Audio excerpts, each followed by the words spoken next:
now to show you what's happening. This chase began in Baytown, and now we understand that they have made their way along the South Loop. And it looks like Harris County Sheriff's, or rather HPD, is in pursuit of this vehicle right now. He appears to be traveling at a very high rate of speed. It's important to note that we are still in the middle of rush hour right now, and so you've got a lot of traffic there out on the roadways. We don't know what prompted police to start chasing this individual, but clearly he did not want to be stopped, and so this chase now has been going on for about the last 15 minutes or so is when we first learned of it. And that traffic is really slowing down in the far right lane. Did you see that? I almost felt for a moment I had to catch my breath because I was afraid he was going to tail end that car. And now that they're going underneath the underpass or the overpass, we're going to have to wait just a moment to let Skyfox zoom out and try to find this person. And so we believe that perhaps one, or if not more than one, of his tires has been disabled due to perhaps spike strips or something else, but he's still able to keep going, now getting back on to 610, it looks like. And as we watch, he's moving over lanes now. I was really hoping just that he would stay over there and sort of stay out of the way of all the traffic, but just getting right in the center of it all now. Yeah, he just passed the Stella Link exit, it looks like. So he's right here in Southwest Houston right now, headed back on to 610. It looks like he's picking up speed a little bit, but if you are just joining us earlier in this chase, he was going at a much faster rate of speed, and it looks like he perhaps has slowed down a bit, although he's still passing these cars, and given the fact that he may have a tire blown, he's going pretty fast. Yeah, just moving right along. The wheels, the hubcaps, it seems like they're going along oddly, and now they're going fast. I don't know, it's almost like maybe they're fancy hubcaps, and that's throwing us off, the ones that spin. Oh, look, now the police officer is getting up very close to the vehicle, trying to see perhaps who's inside. There you go. He just clipped him at the end to try to get him to wreck out and not bring doing any good so far. No. I'm thinking that officers may have been able to get an advance and stop the traffic, because look at this, they're not running into anybody. Okay, it looks like it may stop now. It's got him to stop. Wow.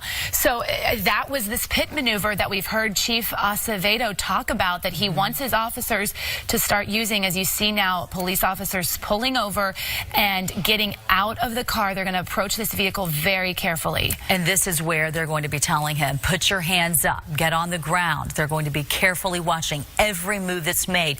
And this is a situation that can be very dangerous, because if there are sudden moves, then we never know what is going to happen. But I did see another vehicle just drive past and keep going by, except to step out. And you see a lot of movement there in the driver's seat. You can see he appears to be looking for something, or he's trying to put something away. It's unclear what he's doing in the driver's seat right now, but you can see him moving around quite a bit. This concerns me, because I don't know if you saw it, but on the bottom right hand of your screen, the cars are going very slowly. And I just saw quite a few cars. Look, everyone's taking cell phone video. That is way too close for comfort. Now he's moving again. He took off and is moving again. Wow. And if I was on that other side, I would want to get out of there. I would not want to be anywhere close to this, because you don't know what is going to happen next. Gunfire could break out. It's just not a situation where you want to stop. Yeah, that's a good point. So he moved up just a bit, and you wonder perhaps he moved up because police were telling him to move up. I don't know if that's true, but he stopped again, so that does make you wonder if he wasn't taking action of what they were saying. And again, officers are just staying behind him. They're not moving up so that he can't move again. They're not going to risk their lives. These officers have been highly trained. Okay, this is the third time now that he has decided to take off again, and you can see officers scrambling to get back in their police units to follow him. This makes me think that that was not a direct command, or they would have been in their vehicles ready. They would have known. They seem surprised that he's moving again, and he's just moving a little bit, just moving a little. This is a very, very bizarre chase of all the ones we've ever covered. I don't remember seeing anything like this before. Where they keep going after they had been pulled over. We've been wondering if the tires, if he's been driving on rims, because it looked like at some point he may have run over some spike strips and did cause some damage to the tires. And it still appears like he does have damage to those back tires.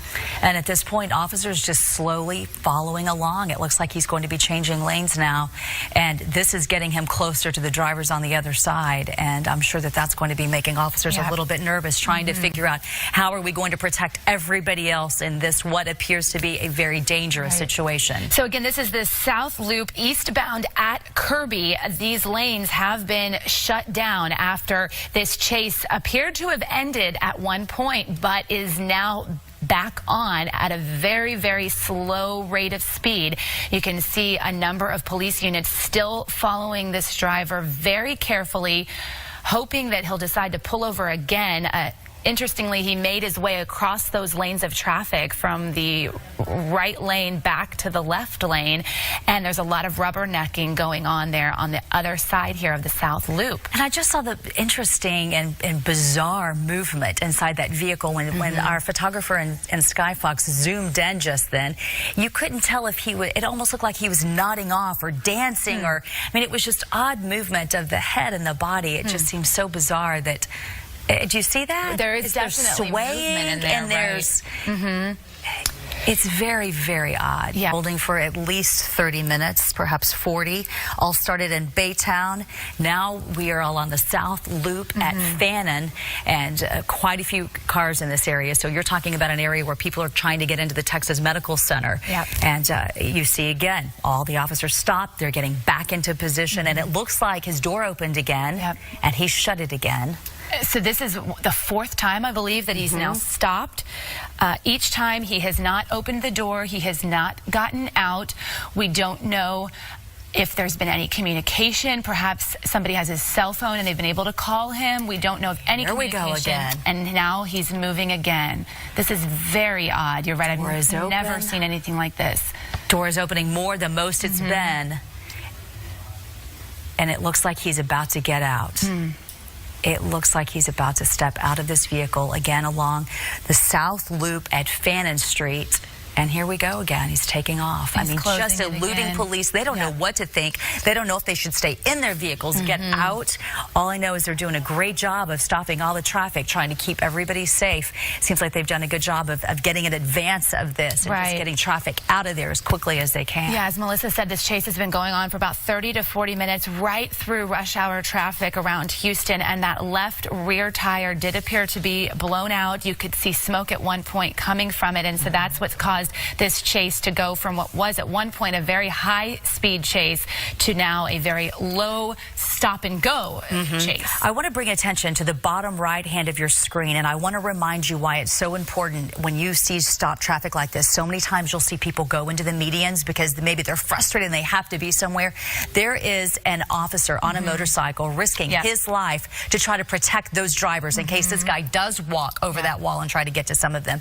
So he is on this side now, and that's why it's so important when traffic is slowing down to not pass that yellow lane and to know that there could be emergency vehicles there. And obviously he's doing that to try to protect these people. I have a feeling that they're very concerned that he could try to jump that wall and get into somebody else's vehicle. And it would be hard at that point for them to be able to shoot because there are too many vehicles there to be able to pull that off. It would be tough. That shows you why these chases are so incredibly dangerous, because they often involve innocent people and putting lives of innocent people at risk. You can see there he did. Okay, now you get the best look here of the tire. And it is shredded. How shredded it is, yeah. Okay, now he's doing a U-turn and appears to want to go the opposite direction now. With right into them. Driving straight into them. Oh, my goodness. This is something else. And now he's changed his mind and he's going to back up for a little while. Wow. Yeah, it did appear like he was trying to get over to that other side so he could perhaps hop the wall. He realized, no, there's an officer there. This is not going to work. And now that he has done almost the 360, we've gotten a good look at all those tires. It looked from that vantage point that only that left back tire is blown. It looks like all the other ones are okay. Nevertheless, enough damage to really keep him slowed down and not be able to zoom off. Right. Where does he think he's going to go? I mean, you just wonder what these people are thinking when they lead police on these types of chases when you've got so many getting out. This is the first time we've seen him get out of the vehicle. I see a foot on the ground, and we have not seen that at this point. It doesn't look like he's doing what they would be telling him to, which I would assume hands up and on the ground. It looks like he's almost getting something out of the back seat, doesn't it? I just see movement with feet on the ground. There's definitely a lot of movement on the ground. He needs to have his hands up. He needs to be following their commands to a T in order for this to end the way officers want it to end. Getting back in. He just closed the door again, and we expect to see him take off again like we've been watching him do the past. And there you go. Yeah, for the past 30 minutes or so, he's just been in and, or rather stopping and going for the past 20 minutes or so here. But that was the first time where we've seen him open his car door as he was stopped and actually put a foot on the ground. Versus a little bit wider shot where you can figure out exactly where he is. If you have to head to this area, please find an alternate route for a little while. It doesn't look like this is going to end anytime soon. It looks like he's almost pulling over again. It looks like he had pulled over and came to a stop once again.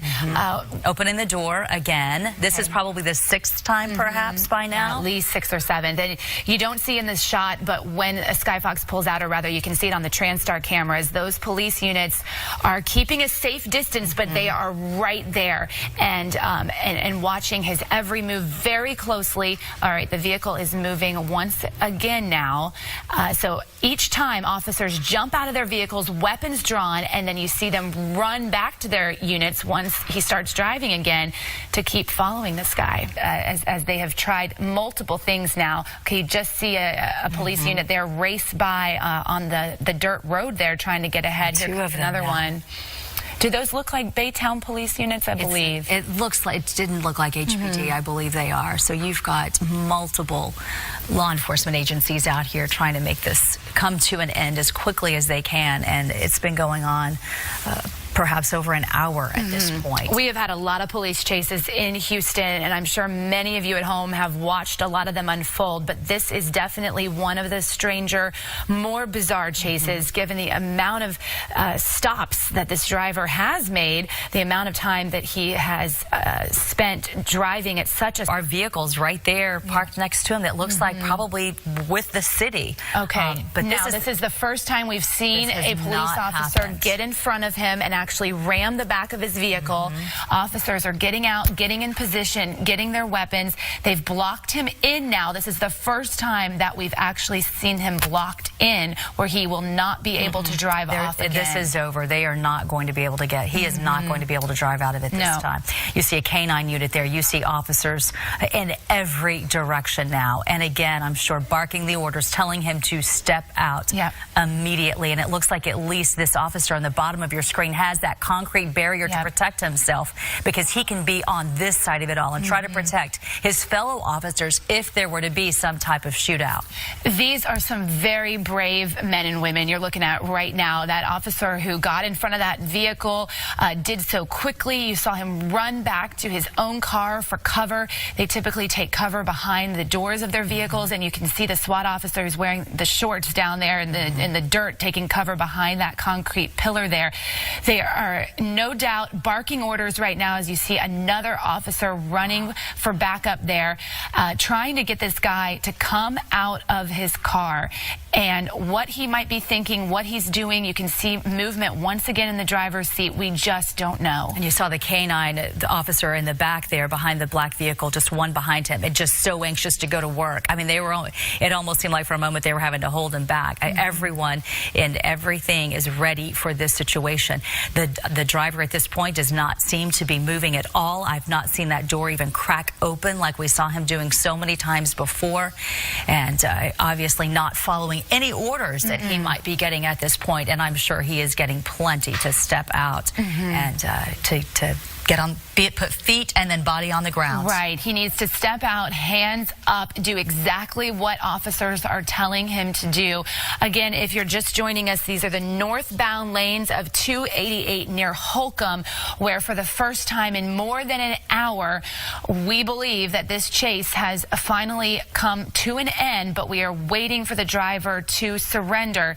He has stopped on and off throughout this hour-long chase, but he has not come out of his vehicle yet. He is given every indication that he does not is not willing to give up easily. And so now it is again a waiting game, but this time for officers, they're outside their vehicles waiting for him to come out. And they were ready. If you take a look at the left side of your screen, you see the SWAT vehicle pulling up, and we saw the officers jump out of that a moment ago. That's the first time we've seen that. You know, it's been ready and waiting for this moment, and they were there, and they have finally got this situation at a standstill. Now is anybody's guess what is going to happen at this point. An officer we saw risk his life by pulling up in front of that vehicle, not knowing what was going to happen. But that particular officer in front of this driver's car was the one who was able to say, this car is not going anywhere else. You are at a standstill, and we are going to try to finally take full control of the situation. Yeah, because this has gone on for so long, you've been able to get a lot of resources in place. So you see the Houston police big SWAT vehicle there. That's something that we don't typically see on chase scenes, but because this has gone on for so long, you've been able to get a number of different resources in place, and hoping that they can get this guy in custody very, very soon. Again, if you're just joining us here at 9:18 this morning, this originated in Baytown. We do not know why police were chasing this person, if there was some sort of a 911 call involving a crime that he had committed, or whether this was a traffic stop that was initiated by police and he did not stop. We're not sure yet, but for whatever reason, it was a felony stop, and they were trying to take him into custody for something serious when he decided that he was not going to stop and obey the law, and that is what's led to this police chase all through Baytown and then to Houston, where he went past NRG Stadium. He took the 288 flyover, and now he has come to a stop here at 288, the northbound lanes at Holcomb. You have SWAT team members on the other side of the concrete pillar waiting to see what's going to happen, ready to pounce if in action we see other officers running from that SWAT vehicle over to the vehicle in front. And I'm not seeing much movement inside of the vehicle where the suspect is. It looks like the driver's just sitting there, not making any looks like moves to roll down the window. It doesn't look like he's having any conversation with them. Now, when we first started watching this, when it all started unfolding, it seemed like all the officers had guns drawn, and at this point they don't. So hard to understand what's going on there, but I'm seeing them stand down almost at this point. And you've seen them too take different positions. There was just a kind of a frantic rush of officers moving. Okay, look, he's moving. What is going on? No, this cannot be. No, this cannot be. Come on, and just about on his rims. It looks like officers are being a little more aggressive this time. They're definitely being more aggressive. It looks like trying to attempt another pit maneuver here to get him to stop. And now again, we are getting closer to downtown and closer to what is going to be more of a traffic nightmare. So officers are really having to probably move ahead, get in advance, and try to get that traffic at a standstill. This is right at 288 and McGregor now. So you're right near the zoo, near the museums. All right, he's taking an exit, and Houston police just rammed him again. All right, now he's still trying to go. That was another one of those pit maneuvers, the second one at least that officers have used in this chase. That's the bomb squad getting out of that white truck right now. You can see officers once again, this is at least the fifth or sixth time they've gotten out of their vehicle and have taken cover, weapons drawn, trying to get this driver out. And he's getting out. The door is opening now for the first time since and it closed again. It closed again. It looks like he might. Oh, I thought that was his head out the window, but I don't believe so. If you take a look at this situation now with officers in front of him and the way that he's penned, and this will hopefully be the last time that he is able to maneuver that vehicle out, because this time guns are drawn and they are not standing down this time. They are ready for him to get out and for this to be over. We do not know what started this in the first place. All we are told is that it was considered to be a felony stop. We would assume that would be considered to be a serious crime, perhaps, that was performed before all of this started, about an hour and a half ago. Officers have done everything they can to put this to an end. He has eluded them over and over again with trick moves, and it's just been one surprise after another with this guy. This is the McGregor exit right now, the northbound lanes of 288. He tried to take that McGregor exit. We saw this end for what would you say now, Melissa, the 10th time Probably. with another pit maneuver by Houston police. And it looks like now he's pinned right between a police car and a bomb squad unit. It doesn't appear that he can go anywhere now. But again, we said that the last time, and he proved us wrong.